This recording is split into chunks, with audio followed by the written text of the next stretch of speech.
नमस्ते, आप सभी का स्वागत है मेरे चैनल में चिराग एस्ट्रोलॉजी। और हम बात कर रहे हैं मंगल की, जो कि नीच राशि कर्क में ट्रांजिट कर रहे हैं और सिंह राशि और लग्न के लिए देखेंगे। लियो के लिए मंगल जो है वो कर्क में यानी कि 12th हाउस में है।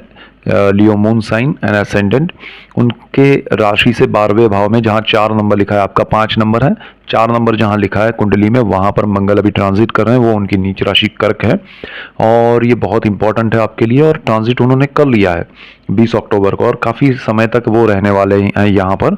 इसीलिए आपने अब तक जो ऑब्जर्व किया 20 अक्टूबर के बाद से, तो वो आप ज़रा समझने की खुद कोशिश कीजिए कि आपके जीवन में क्या बदलाव आया है। हालांकि अब ये लंबे समय में क्या इफेक्ट देंगे वो भी समझना ज़रूरी है। तो यहाँ पर मंगल जो है वो 12th हाउस में है और वो आपकी कुंडली के भाग्य के मालिक है और आपकी कुंडली के चतुर्थ भाव के मालिक है।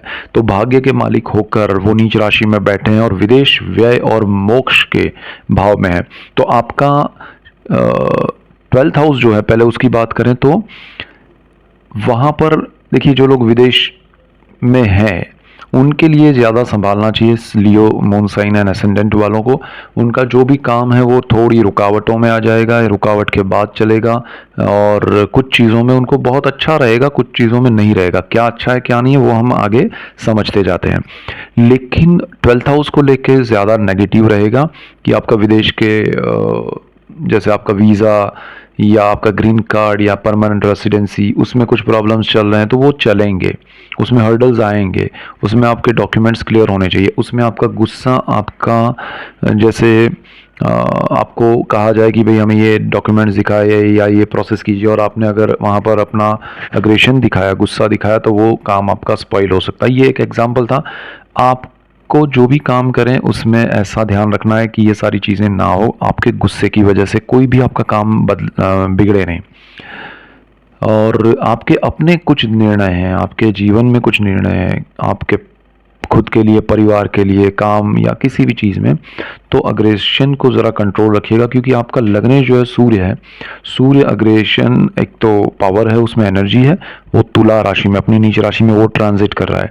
ये आपका मंगल जो है वो भाग्य का मालिक है, वो 12th हाउस में नीच राशि में है, वो अग्रेशन का प्लैनेट है, वो गुस्सा देता है। तो आपका अभी सही समय नहीं चल रहा है। सूर्य जो है वो आपको 17 नवंबर से वृश्चिक में, स्कॉर्पियो में चले जाएंगे, मंगल की ही राशि में। तो फिर भी वो अच्छे रहेंगे, वो नीच राशि से निकल जाएंगे।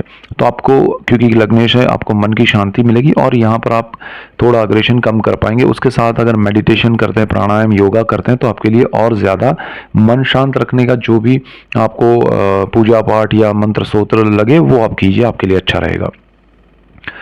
आप विदेश जाना चाहते हैं, चाहे आप स्टूडेंट हैं, चाहे आप घूमने जाना चाहते हैं, हाउस वाइफ है, फार्मर है, डॉक्टर है, इंजीनियर है, आप जॉब के लिए जाना चाहते हैं, आप बिजनेस के लिए जाना चाहते हैं, तो आपको रुकना चाहिए, आपको सोचना चाहिए, आपको एक बार फिर से रिकैलकुलेट करना चाहिए कि क्या सही समय है, या आप को वहाँ जाके फिर जो सोच रहे वैसा ना मिले। इवन आप जिसके भरोसे पे जा रहे हैं, जिसके थ्रू जा रहे हैं, वहाँ जाके आप जिसको सपोर्ट मान रहे हैं, क्या वो आपके लिए सही है, या फिर वो उतना सपोर्ट कर पाएंगे या नहीं, सिर्फ बातें कर रहे हैं।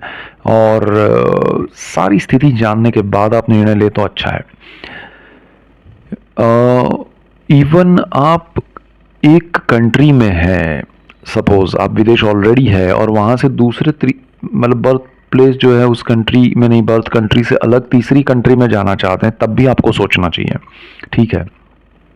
अब मंगल की जो स्थिति है उसमें वो आपके भाग्य का मालिक है। अब भाग्य पर ऑलरेडी शनि की वक्र और नीच दृष्टि है, उसमें से वक्र दृष्टि तो 15 तारीख से खत्म हो रही है, लेकिन नीच दृष्टि रहेगी। तो आप परेशान हैं, भाग्य का काफ़ी समय से सपोर्ट नहीं मिला है, आपका अग्रेशन वैसे ही बढ़ा हुआ है, और अब मंगल का ये इफेक्ट, तो आपको स्ट्रेस ज़्यादा मिल रहा है, भाग्य का सपोर्ट नहीं मिल रहा है। और आगे भी वो स्थिति कंटिन्यू रहेगी, लेकिन भाग्य का उतना सपोर्ट जो नहीं मिल रहा था उतना नहीं होगा। वक्री शनि की दृष्टि हट जाएगी, मतलब वक्र दृष्टि हट जाएगी, नीच दृष्टि रहेगी, तो नेगेटिव इफेक्ट काफ़ी कम हो जाएगा भाग्य में। तो भाग्य थोड़ा बहुत मैं कहूँगा पॉजिटिव तो नहीं है, लेकिन नेगेटिव जो है उसमें कमी हो जाएगी, तो वो एक अच्छा रहेगा। एंड देन आपका ये जो स्थान है सुख भाव, जमीन, मकान, वाहन, माता, उसका मालिक भी मंगल है, और आपके हार्ट का है, आपके इंट्यूशन का है। आत्मा का स्थान है, और मंगल नीच राशि में जाने से आपको उन जगहों पर भी थोड़े लॉसेस देखने पड़ सकते हैं। आपको ज़मीन, मकान, प्रॉपर्टी बेचना नहीं चाहिए, ना ही परचेज करना चाहिए ये समय में, और करें तो थोड़ा ध्यान रख के करें, डॉक्यूमेंट्स क्लियर हो, सारी चीज़ें प्रॉपर हो, और प्रॉपर मीडिएटर के थ्रू जाएं, 2-4 लोगों को साथ में रखें तो ज़्यादा बेहतर रहेगा। आपको राय सही मिलेगी, दिशा सही मिलेगी। आप अपने हिसाब से जाएंगे, भले आप सही हो, लेकिन आपका गुस्सा या आपका विज़न जो है वो कहीं ना कहीं डाइवर्ट रहेगा।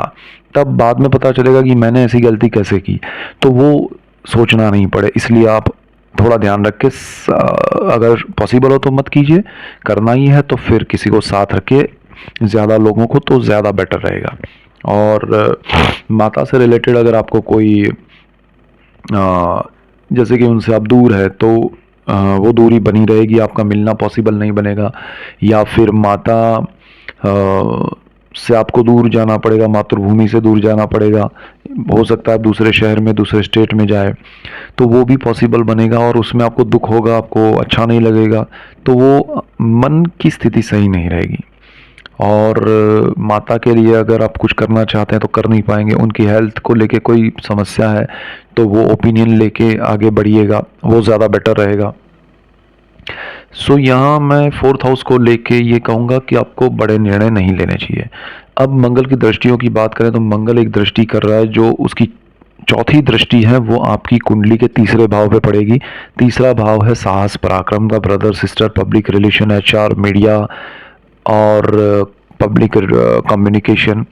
तो उन सारी चीज़ों में आपको थोड़ा बहुत ध्यान देना चाहिए, संभालना चाहिए, क्योंकि ये अगेन वहाँ पर एक तो 17 तारीख तक तो सूर्य है, लेकिन उसका मालिक शुक्र है। शुक्र ओवर कॉन्फिडेंट बनाता है ऐसी चीज़ों में, ऐसी बातों में, लोगों के सामने, और आपका मंगल उस पर दृष्टि कर रहा है, तो उतना नेगेटिव नहीं है लेकिन उतना पॉजिटिव नहीं है। थोड़ा साहस पराक्रम में या लोगों से इंटरेक्शन में ध्यान रखना है, उसमें कोई ज़्यादा बड़ा प्रॉब्लम नहीं है। Only thing is you have to control your aggression. Okay, Mangal की एक और दृष्टि है बिल्कुल जहाँ वो बैठे वहाँ से सामने 12th हाउस से 6th हाउस पे। ये बहुत इंपॉर्टेंट है आपके लिए, क्योंकि ये दृष्टि मंगल की उच्च दृष्टि है, मकर राशि जहाँ पर 10 नंबर लिखा है। अब देखिए मकर पर गुरु की अभी वक्र और नीच दृष्टि चल रही है, तो वो नेगेटिव है, और यहाँ मंगल की दृष्टि उच्च पड़ रही है, वो पॉजिटिव है।